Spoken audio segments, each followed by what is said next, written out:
All right, ladies and gentlemen, I mean, they work.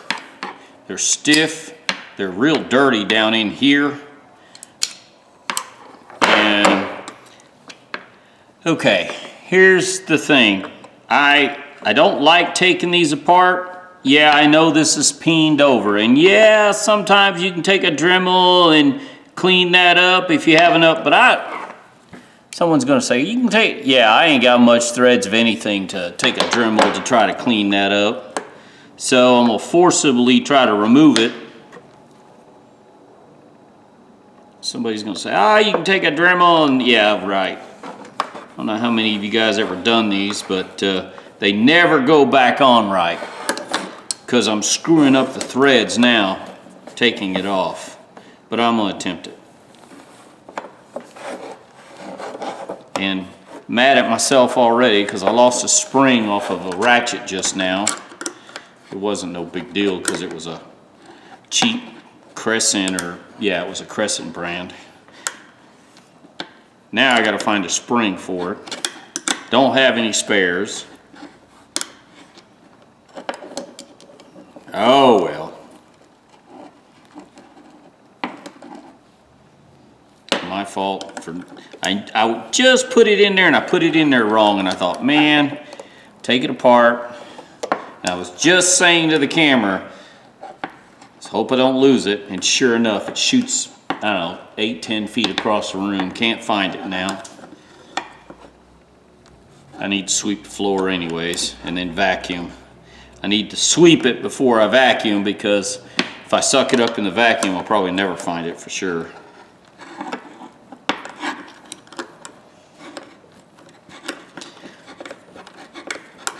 What's bad is these here are proprietary. These screws, I think that they come from the factory unless you retap it a different size. And I don't know who made this for Craftsman.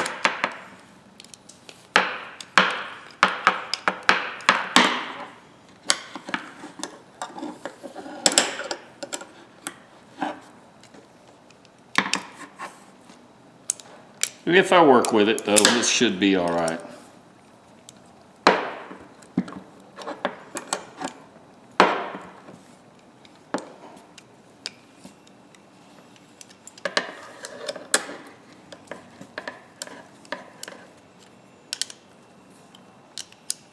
I'm using this as a die, try to clean the threads as I'm going.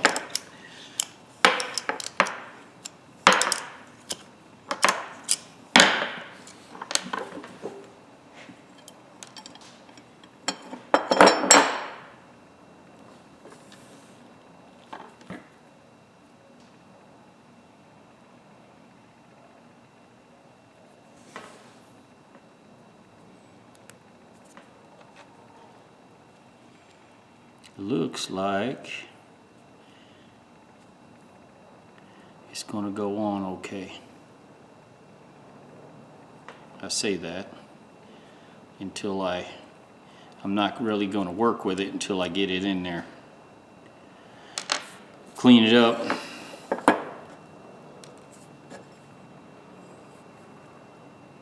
And this thing's, I'm pretty sure a painter had this thing. I may just go ahead and cut this off and put some of my own heat shrink tubing on it. That might be the best thing for it. Let me go out and check the hot water heater. I got another little project going I need to go work on. Let me stop there.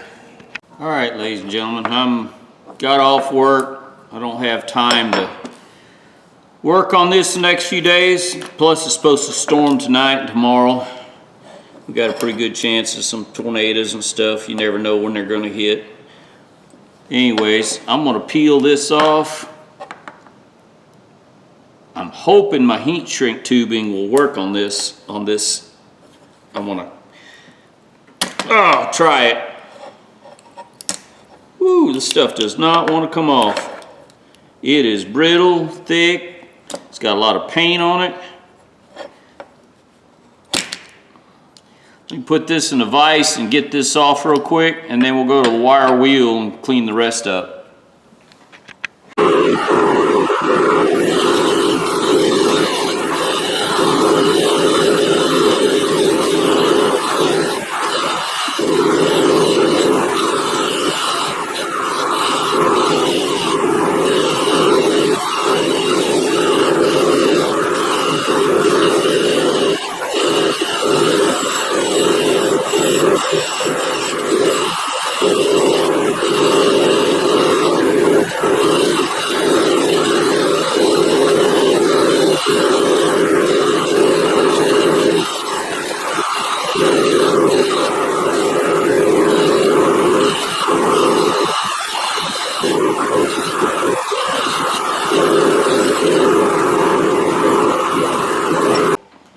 Alright, ladies and gentlemen, this stuff is brittle. I don't know what this is, plastic, or if it's just because it's been in the heat or something, but I've yet run across one, but I don't think I have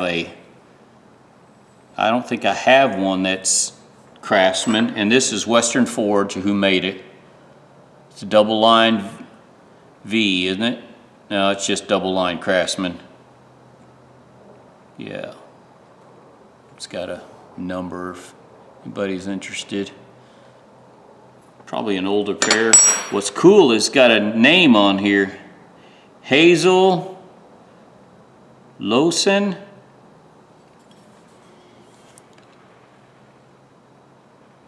So this did belong to somebody. Somebody was proud of it at one time.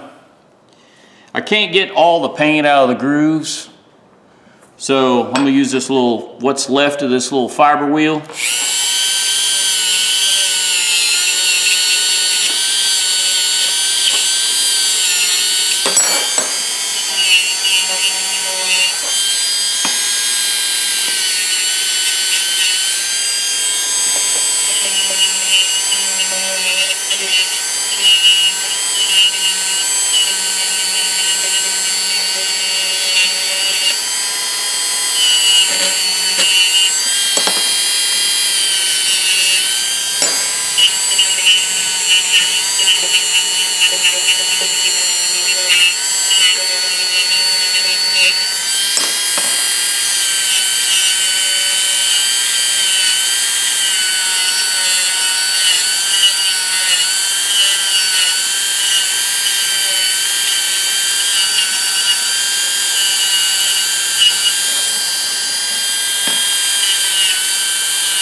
Alright, just clean these up, and it works good. The little fiber wheels work really good. Actually polished them up a little bit. So now I'm going to run this over the polish wheel. I'm not going to give it a heavy polish, but I'm going to polish enough of it. I could probably leave it plain like this, but I like the handles. I'll put the black back on. For one, it's got a rough, it's kind of rough. It's not finished, and I could finish it out, grind it down, but I don't want to spend that much time. I'd rather put the fiber on, the heat shrink tubing on. Let's go to the polish wheel.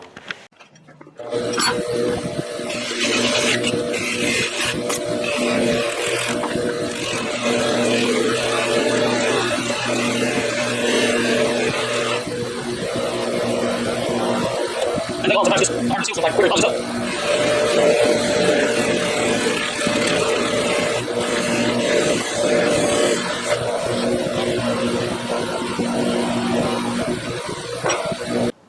Alright, let's see if I can get this thing back together and not screw anything up.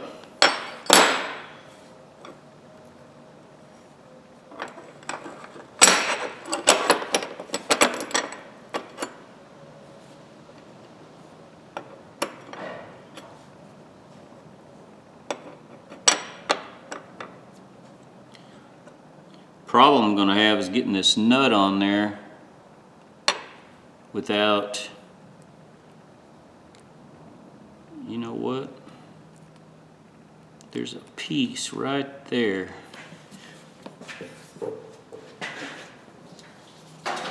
Hang on, let me hook my Dremel in. I really need to run another drop so I can plug in all my Dremels together.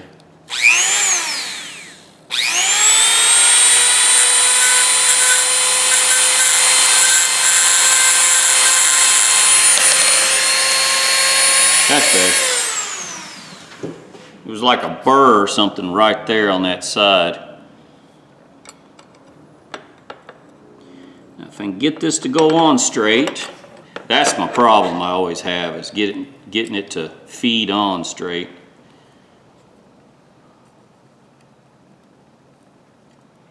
Someone will say, well, hey, take the Dremel and clean the edge up. Well, I've tried that and I screwed it up even worse. So I've watched other YouTubers do it, and for the life of me, I can't. I'm not that good, I guess.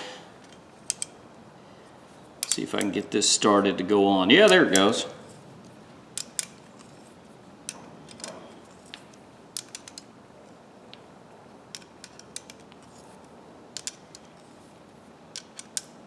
I'm actually going to have a nice pair. That's too tight. Perfect right there. That's good. Oh, I like that. I wonder if I can just tap that just a little bit with the hammer. I'll do that after I get the rest of it together. All right, before I go any further, heat shrink tubing.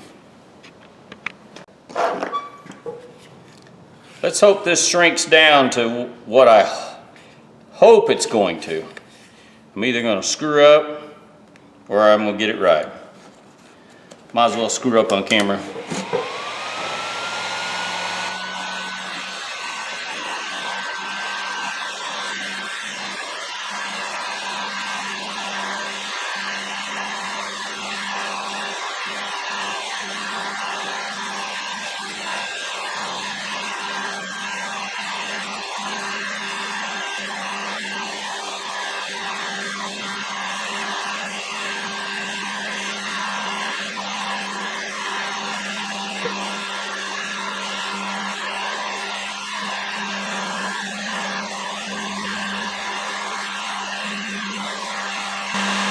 And this stuff doesn't have the silicone on the inside to stick them. I'm using the last of what I had of this brand. It works, it's okay. It's better than the dip it stuff, that's for sure.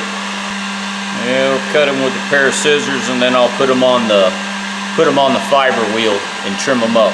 Be right back. Yeah, I'll show you trimming them.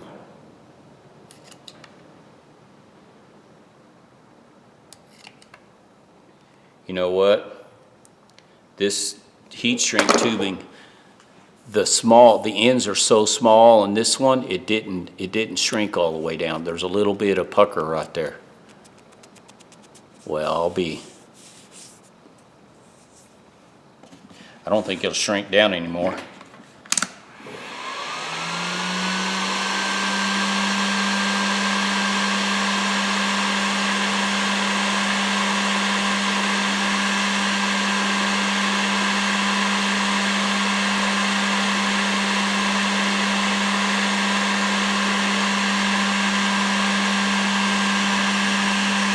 Well, maybe it is.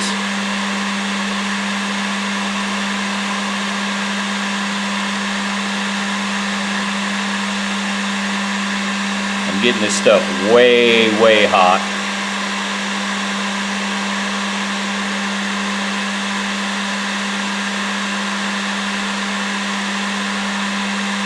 Yeah, I screwed up when I put this on. I should have went with a smaller. Well, I don't know if I could have went with a smaller size.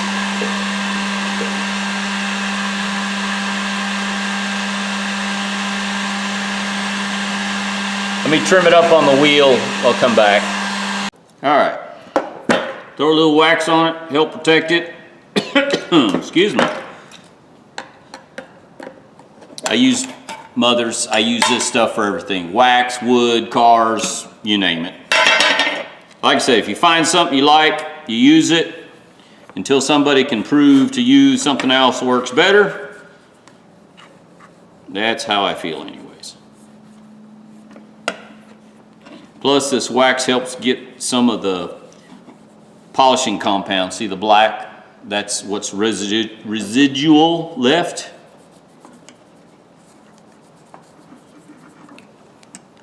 And these aren't high dollar by any means. I might as well wax the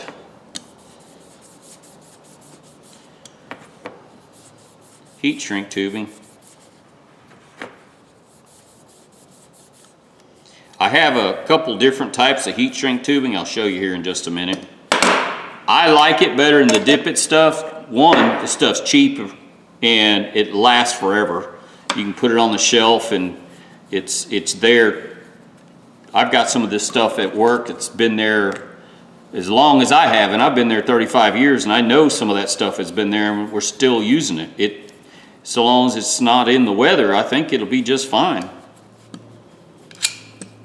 We got it in a storage container or little drawers.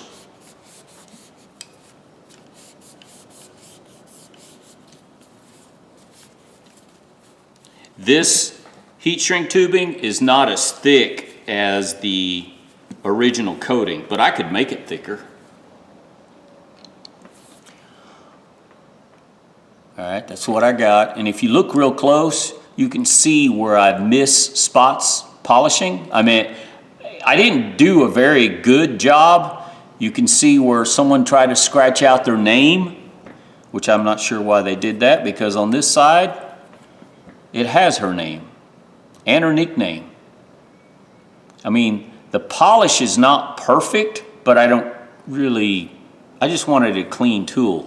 Compared to what I started with, I've got a nice tool here. Oh, and I want to show you, I screwed up and it flopped down on the wheel and I damaged it a little bit there. And what I normally do, and I didn't do a very good job at all. I screwed up on this one. I put it on the fiber wheel and I clean the edge up and try to clean them up. Sometimes I do a really good job and sometimes I just don't. I guess I'm holding my mouth wrong, I don't know. How long are these anyways? What is, consider that a 10-inch? But on the heat shrink tubing, some of it has a gel on the inside. When you heat it up, this has got it, this doesn't. These two do. And this stuff is pretty thick. And you can double this up. Once you put one tube on, I could have put another tube on and made it thicker, but I don't need to. It actually feels pretty good, like it is. Let me go see how much these sell for. All right, gentlemen, ladies and gentlemen, this is a 45831, and there's a new package on there on eBay, I believe. In a package, has a cellophane plastic deal on it, and it's $43.50, I think is what he's asking for. Then there's several used ones starting at $19. So my $2.25 purchase is well worth it. It's a good buy no matter how you look at it, I guess, to me anyways. It's a good tool, it's usable, it's functioning. The jaws are not damaged. They're not turned sideways or melted or welded on. It's in good shape. I had a comment. I haven't answered them yet because I'm not sure how to answer it. And he made a comment on, you know, what's your time? He said, pretty much what your time's worth. If you get paid $30 an hour, is it worth it just to buy a tool?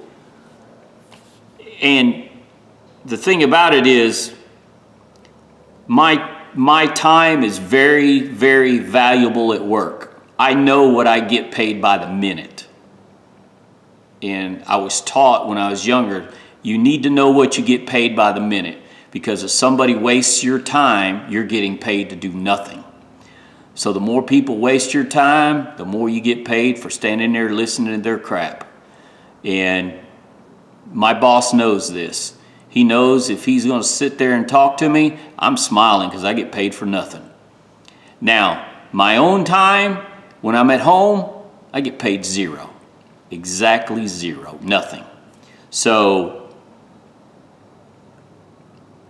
I don't watch much television. I don't have hobbies per se. I don't hunt, don't fish. I work. And this is a free tool to me. This I can take to work and use it. I do a lot of plumbing. I have probably 7 pairs, different sizes that I use regularly every week. So if I take this to work, it will be used and it will help me make a living. It will get me paid. So this $2.25 investment and 45 minutes worth of my time, yeah, it was worth it. One, I didn't have to drive anywhere. I live in a rural area, so for me to buy a tool like this, if I can't get it locally, if they're not sold out, I got to drive 45 minutes to a town that has it. So that eats up my time.